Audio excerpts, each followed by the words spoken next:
ഇവിടെ വന്ന് കൺസൾട്ട് ചെയ്ത് സ്റ്റാർട്ട് ചെയ്ത് സത്യം പറഞ്ഞാൽ 1-2 ദിവസത്തിൽ തന്നെ നല്ല റിസൾട്ട് ഉണ്ടായിരുന്നു. അവളുടെ നെക്ക് അവൾ നല്ലോണം ഹോൾഡ് ചെയ്യാൻ സ്റ്റാർട്ട് ചെയ്തു. അപ്പോഴേ വിശ്വാസമായി. അത് അങ്ങനെയാണ് ഞങ്ങൾ എന്താണ് കണ്ടിന്യൂ ചെയ്യാൻ തന്നെ തീരുമാനിച്ചു. ഇപ്പം നല്ലോണം ഇമ്പ്രൂവ്മെൻ്റ് ഉണ്ട്. സത്യം പറഞ്ഞാൽ എനിക്ക് വന്നപ്പോൾ വലിയ പ്രതീക്ഷയില്ലായിരുന്നു. പക്ഷേ ഇവിടെ ഡോക്ടർ വർത്താനം പറഞ്ഞപ്പോൾ എല്ലാം ഇങ്ങോട്ട് സംസാരിക്കാൻ തുടങ്ങിയപ്പം, കാരണം ബാക്കിയുള്ള ഡോക്ടേഴ്സൊക്കെ നമ്മളോട് ഇങ്ങോട്ട് എന്താ എന്താ എന്താ ചോദിക്കുമ്പോൾ ഇവളുടെ പ്രോബ്ലംസ് നന്നായിട്ട് മനസ്സിലാക്കിയ പോലെ ഡോക്ടർ പെരുമാറി തന്നെ. അപ്പം നമുക്ക് അറിയാം. പിന്നെ ഇവിടെ കുട്ടിയുടെ ഓരോ കുഞ്ഞു കുഞ്ഞു മൂമെൻറ്റ്സ് വരെ ഡോക്ടർ ശ്രദ്ധിക്കുന്നുണ്ടെന്ന് എനിക്ക് മനസ്സിലായി. ഞാൻ പോലും അത്ര ശ്രദ്ധിക്കാറില്ല. കാരണം കുഞ്ഞു മൂമെൻറ്റ്സ് ഒന്നും നമുക്ക് അധികം എന്നും കാണുന്നതുകൊണ്ടാണോന്ന് അറിയത്തില്ല, നമ്മളങ്ങനെ ശ്രദ്ധിക്കാറില്ല. പക്ഷെ ഡോക്ടർ അതെല്ലാം ശ്രദ്ധിച്ച് അത് ശ്രദ്ധിക്കണം എന്ന് പറഞ്ഞപ്പോൾ പിന്നെ ഞങ്ങൾ കൂടുതൽ ശ്രദ്ധിക്കാൻ തുടങ്ങി. ആഷ്ലി ഡോക്ടർ അവിടെ ഉണ്ടാവും. അപ്പം നമ്മൾ ഡോക്ടറാന്ന് തന്നെ ഫീൽ ചെയ്യില്ല, നമ്മൾ ഫ്രണ്ട്ലി ആയിട്ട് തന്നെ അവിടെ ഉണ്ടാവും. നമുക്ക് പിന്നെ എന്തും പറയാം, അതൊന്നും പ്രശ്നമില്ല. അത്രയ്ക്ക് എല്ലാ സ്റ്റാഫുമായിട്ടാണെങ്കിലും നല്ലോണം മിങ്കിളായിട്ട് തന്നെ നിൽക്കണേ. അത് കുട്ടിയുടെ അടുത്തും അതെ, കുട്ടീനെ കൊഞ്ചിച്ചുകൊണ്ടൊക്കെ നിൽക്കും ഇടയ്ക്ക്. അതൊന്നും അവള് അതിനൊക്കെ പ്രതികരിക്കും. ഫുൾ ടൈം ഡോക്ടർ നിൽക്കണം നല്ലതാണ്. കാരണം കുട്ടിയുടെ കാര്യങ്ങളൊക്കെ പെട്ടെന്ന് മനസ്സിലാക്കാൻ പറ്റും. ശരിക്കും ആദ്യമേ മനസ്സിലായൊന്നുമില്ല. ഞങ്ങൾക്ക് ഫിക്സിനെ കുറിച്ച് തന്നെ ശരിക്കും അറിയത്തില്ലായിരുന്നു. ഡോക്ടേഴ്സ് ശരിയാവില്ല എന്ന് തന്നെ പറഞ്ഞിരുന്നെ. 3 വർഷത്തെ ജേർണി എന്ന് പറഞ്ഞാൽ ഭയങ്കര വല്ലാത്തൊരു ജേർണി തന്നെയാണ് സത്യമായിട്ടും. കാരണം ശരിക്കും പോലും 7-ാം മാസത്തിലാണ് ഉണ്ടായേ. കുട്ടിക്ക് വെയിറ്റും കുറവായിരുന്നു, 970 ഉണ്ടായിരുന്നുള്ളൂ. പിന്നെ 2.5 മാസത്തോളം ഹോസ്പിറ്റലിൽ NIC തന്നെ നടക്കേണ്ടി വന്നു കുട്ടി. അവൾക്ക് ബ്രീത്തിങ് പ്രോബ്ലം ഉണ്ടായിരുന്നു, വെന്റിലേറ്ററിലായിരുന്നു. ഇടയ്ക്ക് അതിൻ്റെ പ്രോബ്ലം വന്ന് CPR കൊടുക്കേണ്ടി വന്നു. അങ്ങനെ കുറേ ഇഷ്യൂസ് വന്നു കുട്ടിക്ക് മൊത്തത്തിൽ. അത് കഴിഞ്ഞപ്പം ബ്രീത്ത് ഹോൾഡ് ചെയ്ത് വെക്കുകയായിരുന്നു കുട്ടി. ഒരു 2 ആഴ്ചയോളം എനിക്ക് കയ്യിലോട്ട് തരുമ്പോൾ പോലും കുട്ടിക്ക് ആ കണ്ടീഷനിലാണ് വന്നിരുന്നത്.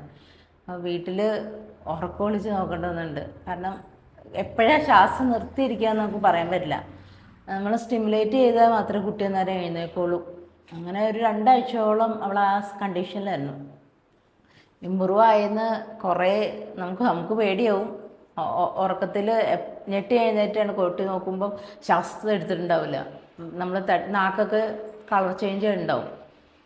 പിന്നെ അത് മാറി വന്ന് കുറേ നാൾ കഴിയുമ്പം 3 മാസമായപ്പോൾ കുട്ടിയുടെ നെക്ക് ഹോൾഡ് ഇങ്ങനെ പൊക്കിയൊക്കെ തുടങ്ങിയതാണ്.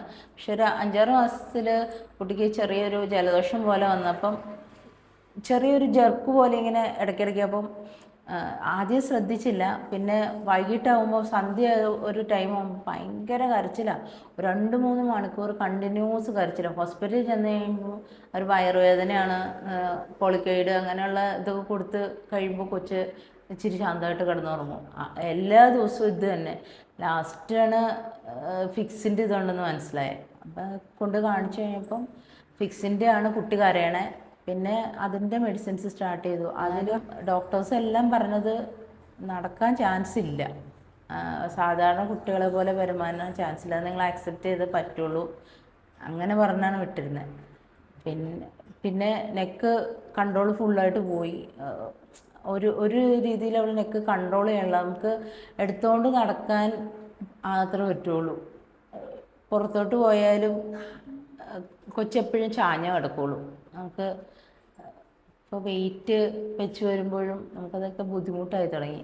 ഒരു സാധാ കുട്ടീനെ ഇവരെങ്ങനെയാണ് കാണുന്നത് അതുപോലെയാണ് എല്ലാവരും പെരുമാറുക. ഞാൻ പോലും പെരുമാറാറില്ല എന്ന് തോന്നി എനിക്ക് അന്നേരം. ഇവർ അങ്ങനെ കാണണേ ഇല്ല എന്ന് തോന്നി. അതുകൊണ്ട് ഒത്തിരി ഇമ്പ്രൂവ്മെൻ്റ് അവൾക്ക്. അതുകൊണ്ട് അവർ വരുമ്പോൾ വർത്തമാനം പറയണതൊക്കെ ഒത്തിരി കൂടി, സൗണ്ട് ഉണ്ടാക്കണത്, എന്തൊക്കെയോ പറയാൻ തോന്നണ പോലെ അവളിങ്ങനെ ശ്രമിക്കുകയാണ്. പിന്നെ അവളുടെ ചേട്ടനെ അണ്ണാന്നാണ് വിളിക്കണേ. അതും ഇപ്പോൾ മുഖത്ത് നോക്കി അന്നാന്നിങ്ങനെ പറയും. അത്രയ്ക്ക് ഇമ്പ്രൂവ്മെൻ്റ് ഉണ്ട്.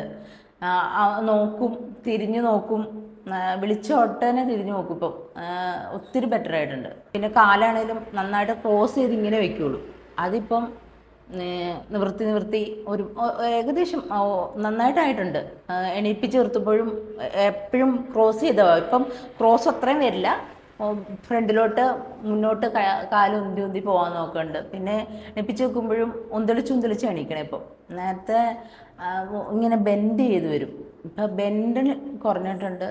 നിവർന്ന് പിടിക്കാൻ നോക്കും, എണീപ്പിച്ച് നിർത്തണേലും തല ഉയർത്താൻ നോക്കുന്നുണ്ട്. അങ്ങനെ കുറേ ബെറ്റർ ആയിട്ടുണ്ട്. അപ്പോൾ ഇവിടെ വന്ന് ഇപ്പോൾ ട്രീറ്റ്മെൻറ്റ് സ്റ്റാർട്ട് ചെയ്ത് ഇപ്പം ഞങ്ങളിന്ന് 15 ദിവസമായി. കുട്ടി ഇപ്പം നെക്ക് നന്നായിട്ട് കൺട്രോൾ ചെയ്യുന്നുണ്ട്. അവൾ പിടിച്ച് നിർത്തി കഴിഞ്ഞാൽ കാല് നല്ലോണം പതിപ്പിച്ച് നിൽക്കണുണ്ട്.